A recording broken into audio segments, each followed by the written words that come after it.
Hi, NCRT, Grade 12, Chapter 14, Biomolecules Unitல book back questions பார்த்துட்டு இருக்கோம். Question number 14.22. What is the difference between a nucleoside and a nucleotide? Nucleoside அப்படின்னா பாருங்க, it has base and sugar. So அதில் ஒரு நைட்ரோஜினியஸ் base மாலிகுலும் ஒரு ribose இல்லைனா deoxy ribose ரெண்டில் ஒரு சுகர் இருக்கும். ரைட், நியூக்ளியோடைட்னா it has base and sugar இது ரெண்டும் இருக்கும். அடிஷ்னலாக என்ன இருக்கும் நமக்கு பாஸ்போரிக் ஆசிட், அதாவது பாஸ்பேட் லிங்கேஜ் ஃபார்ம் பண்ணுறதுக்குரிய பாஸ்பாரிக் ஆசிட் நமக்கு இருக்கும். அடுத்து பாருங்க, the base is attached to the first portion of sugar. சுகரோடைய ஃபர்ஸ்ட் போர்ஷன் நமக்கு என்ன ஆயிரும், இந்த பேஸ் வந்து நமக்கு இங்கே அட்டாச் ஆகும். இங்கே பார்த்தீங்கன்னா in this the base is attached to first portion and phosphoric acid attached to the fifth portion. So அப்போ நீங்கள் ரிபோஸ் அப்படின்றது பார்த்தீங்கன்னா ஒரு பென்டோஸ் சுகர். அப்போ பென்டோஸ் சுகர் அப்படின்னா நம்ம இப்படி வரைஞ்சிக்கலாமா? This is structure of pentose sugar. So இது 1 2 3 4 ஸோ 5 ஸோ அப்போ என்ன இந்த இடத்துல நமக்கு நைட்ரோஜினியஸ் பேஸ் இருக்கும். அண்ட் இங்கே இது 1 இது 2 இது 3 அண்ட் இது 4. இப்போ இங்கே நமக்கு என்ன இருக்கும் அப்படின்னா பென்டோஸ் சுகர் அப்படின்றதுனால 4. இங்கே என்ன இருக்கும், 5ஆவதாக ஒரு கார்பன் இருக்கும்.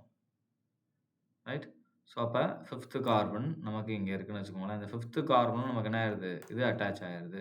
ஸோ இது phosphate linkage.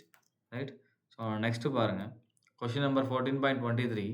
The two strands in DNA are not identical. So டிஎன்ஏல நமக்கு என்ன வரைகிறோம், ஒரு டபுள் ஹெலிக்கல் ஸ்ட்ரக்சரை வரைகிறோமா? ஸோ வரைகிறோம் இல்லையா டிஎன்ஏல. ஸோ இந்த டபுள் ஹெலிக்கல் ஸ்ட்ரக்சரில் இருக்கக்கூடிய இந்த 2 ஸ்ட்ராண்டும் ஐடென்டிக்கல் இல்லை, not identical, but R complimentary அப்படின்னு கேட்டிருக்காங்க. காம்ப்ளிமெண்ட்ராக ஒன்றுக்கு ஒன்று அப்படின்னா இருக்கும், ஆப்போசிட்டாக காம்ப்ளிமெண்ட் பண்ணிக்கும். ஸோ எப்படி அப்படின்னு கேட்டிருக்காங்க. The two strands in DNA are not identical, but they held together because they form hydrogen bond with each other. So they are not identical but complementary to each other. Cytosine forms hydrogen bond with guanine and adenine forms hydrogen bond with thymine. So that's why the two strands act as a complementary for each other. Right? அப்போ cytosine இருக்கிற இடத்துலலாம் இது எது கூட hydrogen bonding form பண்ணும் அப்படின்னா guanine கூட தான் ஃபார்ம் பண்ணும்.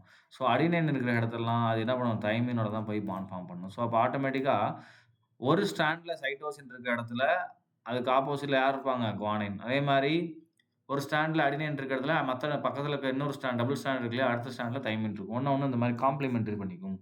ஸோ அதனால என்ன சொல்கிறோமா, காம்ப்ளிமெண்ட்ரி டு ஈச் அதர் அப்படின்றோம். Right, thank you.